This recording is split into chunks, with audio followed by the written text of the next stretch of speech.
All right. Good morning, everyone. Thanks for joining us. Coach Green's in his office and on with us now. So we'll turn it over to questions. So Scott Hood, Madison, raise your hand if you guys have any questions and fire away. All right, Scott, go ahead. Coach, have you decided on when we talked to you last?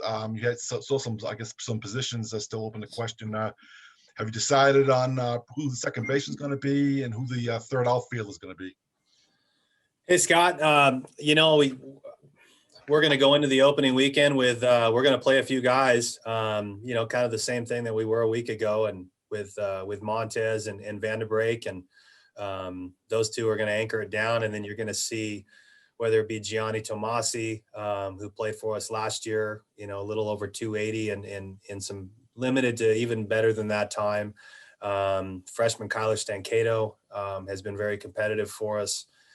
We have Nate Swartz still back. So those guys are all going to kind of rotate around and take a peek at center fielder rotating around there. Keith Jones is somebody that's going to get an early look. So Keith's going to be a big part of what we're doing early in terms of depending on does Vanderbrake play center or not. It's really going to depend how competitive Keith is at the plate.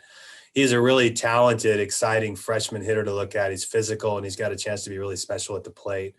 With regards to second base, like I said, Colden has just done such a good job at shortstop. His game's just better. Smith really anchors it down at third. We're going to go into the opening weekend, working a few guys. Clifford had a great fall.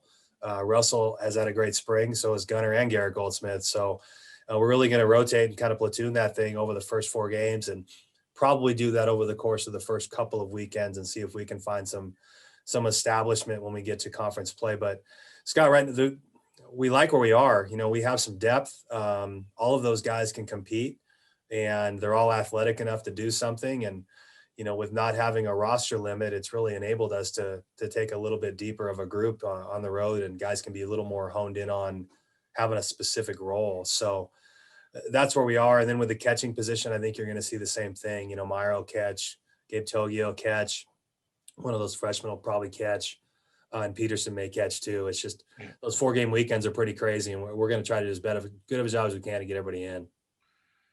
You mentioned pitching wise, in terms of the front end of the weekend rotation, you're talking Mills and White, obviously. Have you decided on who your third weekend starter is going to be at this point? You got a bunch of guys compete for that role. We have an idea who we want to compete with and go with. We're just waiting on Davis to announce theirs, to be quite honest. But okay, the same thing. You're going to look at Hawkins or Sierra or Thompson or Barnum. Brotherton's going to be into that mix. Those are going to be the guys that you're going to look at as going to be starters over the course of the next few weeks in terms of 4-game starting weekends. Okay. Thank you. You bet. Thank you, Scott. All right, Madison, go ahead. Hey, Coach. Madison Guernsey with the Lewiston Tribune here. I guess just wanted to know what this last, week or so of practice has been like for you guys. I think it snowed almost every day since we last saw you. It's been crazy. Our guys have done such a good job. We're so pumped to get on the road. We just feel so good about where we are right now. Madison, we've been shuttling between the bubble and the barn, and the guys' work has been intense. It's been as detailed as you can. And, when it starts to get really monotonous like this, when you're inside and when you're not going to be outside at all, up until last week, we were outside and we play catch in some snow and just do what you do up here. But the last week has been bounce around, stationed, flipping infielders and outfielders inside. Haven't had a chance to have at bats other than just tracking and seeing spin and seeing pitching and really finding a relationship to rhythm, both on the mound and at the plate. But our defensive work inside has been crazy good. So we're really just ready to hit the road. But I'm really proud of the effort of the guys given the last week, because it was very monotonous. Everybody's fighting to get inside the bubble, all the sports teams. So the hours were scattered, and guys didn't blink. They've done a really good job, and we're ready to go. And obviously this isn't unusual for up here, but I guess how do you, expect kind of this altered practice look to kind of translate into your first set of games. Yeah, I think early on, the typical things for the indoor team or the cold weather team are the fly balls early on. You're going to try to get out. We're going to try to get out and do as good of a job as we can to practice in the next couple of days. But there's even restrictions with that with COVID. So, being on the surface that we're going to play on, we might not get an opportunity to do that until game day, which is fine. We'll just have to find it and speed up that curve pretty quickly. The speed of the ball coming off of a natural surface versus the turf. I think you're looking for a couple of days of preparation and you'd like to have that, but reality is we probably won't. We'll probably get down to California and find somewhere to practice. We have schools or teams helping us out right now with that, but right now still uncertain if we're going to practice at Davis, and hoping to be able to do that prior to opening up their Friday. And then just the ability to swing. We've been locked up inside.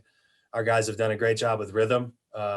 They're in tune with the baseball. They're in tune at the plate with different speeds and different locations, but they're still just taking it.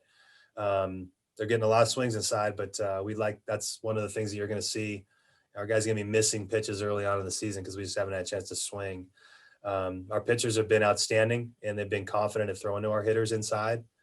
So it's just going to be a matter of us, like I said earlier, to another media outlet. I think the biggest thing is just, it's now somebody else. It's now not taking for granted the opposition. Our guys know what Zane Mills does. Our guys know what Brandon White does on the mound. Brandon White knows what Manzo does at the plate and where his hole is. So now it's a matter of us going on the road and paying attention to the opposition. And maybe if there's limited scouting report, to know and pay attention to what this guy is and what he's going to do. And, the other thing obviously is when you get punched in the mouth, how are we going to respond? That'll be this year's mantra, this year's team. How is 2021 going to react to adversity or getting down? Are we going to fight? Are we going to be competitive? We certainly think we're going to be, and we're certainly excited about this group right now. Hey, thanks. Good luck. Thank you. All right, let's go one last time to Scott Hood. Go ahead, Scott. What exactly do you know about UC Davis at this point? Obviously there are a lot of college baseball teams in California, and I'm not sure they get a whole lot of attention. So I don't want to give away the entire scouting report, but just generally, what do you know about UC Davis in terms of what they're going to bring on the mound and in the field? It'll be a typical West Coast, Big West team. You're going to see some short game. They're going to challenge you at the plate to be disciplined. They're going to control the running game. They're going to run. They were 9-7 last year. They bring back, if not all of their team, they lost one of their better players, but they have some experience. They've had some athleticism at the top. They have some experience on the mound of guys who have the ability to pitch and have some pitchability. So not going to see big velocity, but we're going to see guys that are going to challenge our discipline at the plate. And if we're not disciplined, we're going to be frustrated. So it's that typical West Coast team. The park itself, half of it plays offensive, the other half doesn't. It's a nice facility. There won't be any fans. The weather right now is good. Yeah. It's a great opening weekend opponent for us in terms of it's going to be a well-coached team. They'll play the game with respect, and they come from a good conference. What's one final question? Is it going to be weird playing in front of any fans with no fans there? I know there are a bunch of games in California this weekend. A lot of teams are playing home games with no fans, so it could be a little bit unusual for you. It is going to be very unusual. Week 1, no fans. Week 2, there will be fans. Week 3, we'll see in Seattle. So each week is, unlike for us, just being on the West Coast, is going to be very, very challenging. It certainly takes away any home field advantage that anybody may have without fans. Yeah. It'll just be an inter squad. So, but that's going to be strange. There's no doubt about that. And hopefully we'll be the ones creating all the energy from our side of the dugout. Thank you, Coach. Yeah, thanks, Scott. All right, that's all the time we have today for Coach Green. So thanks, Coach, for your time, and good luck this weekend at Davis. All right, thank you, guys. Go Cougs.